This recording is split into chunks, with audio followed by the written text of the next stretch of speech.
Halo semuanya, nah hari ini kita bakal bongkar satu cara yang simple tapi bener-bener ampuh buat ngertiin apapun yang kita baca. Udah siap?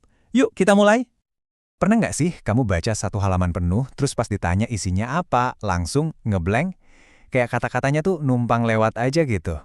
Tenang, kamu nggak sendirian kok. Dan ini sama sekali bukan berarti kamu nggak pintar. Ini tuh gejala yang umum banget, namanya information overload. Tapi gimana kalau ternyata ada satu kunci yang bisa membuka pemahaman dari teks apa aja? Mulai dari artikel berita yang rumit sampai postingan media sosial yang singkat. Nah, hari ini kita bakal bedah rahasia di balik kunci itu. Kita akan bahas sebuah framework, sebuah kerangka kerja yang kuat banget. Anggap aja ini resep rahasia kamu buat mencerna informasi. Caranya gampang, cuma ada 5 langkah jitu. Nah, ini dia nih peta jalan kita. Pertama, baca seksama. Kedua, cari kalimat utamanya. Ketiga, tentukan ide pokok. Keempat, jadi detektif pakai kata tanya. Dan yang kelima, kunci semuanya dengan ringkasan. Kelihatannya sederhana kan? Tapi percaya deh, ini efektif banget. Yuk kita bedah satu persatu.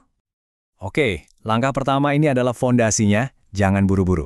Tujuannya di sini bukan cuma buat selesai baca, tapi buat benar-benar ngeresapin arti dari tiap kalimat sebelum lanjut ke kalimat berikutnya. Pahami dulu, baru jalan terus. Selanjutnya, kita berburu jantung dari tiap paragraf. Jadi, setiap paragraf yang bagus itu biasanya punya satu kalimat yang jadi intinya. Coba deh perhatiin, kalimat ini seringnya ada di awal sebagai pembuka atau di akhir sebagai kesimpulan. Tugas kita, temukan kalimat itu.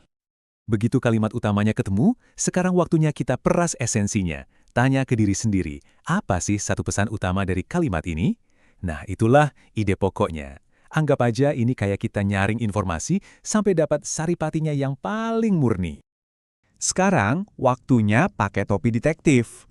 Langkah ini tuh intinya adalah menginterogasi teks secara aktif. Jangan cuma pasrah nerima informasi. Tantang teksnya, ajukan pertanyaan biar nggak ada detail penting yang kelewat. Dan ini dia alat investigasi kamu, 5W plus 1H yang udah terkenal itu. Apa yang terjadi? Siapa yang terlibat? Di mana dan kapan kejadiannya? Dan yang paling penting, kenapa ini bisa terjadi? Dan gimana prosesnya?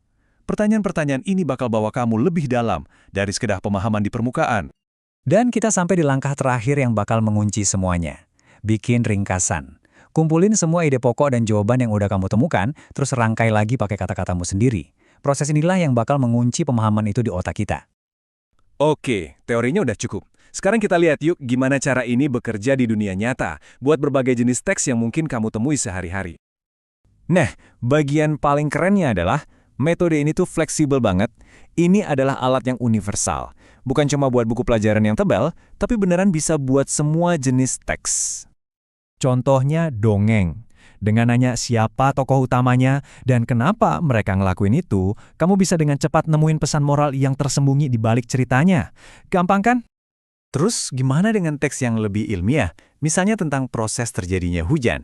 Dengan bertanya apa yang terjadi di tiap tahap, kenapa itu terjadi, dan gimana prosesnya, kamu bisa mecah siklus yang kelihatannya rumit jadi fakta-fakta yang gampang dicerna. Cara ini bahkan manjur buat informasi visual loh, kayak infografik tentang krisis iklim. Coba tanya, apa sih pesan utamanya?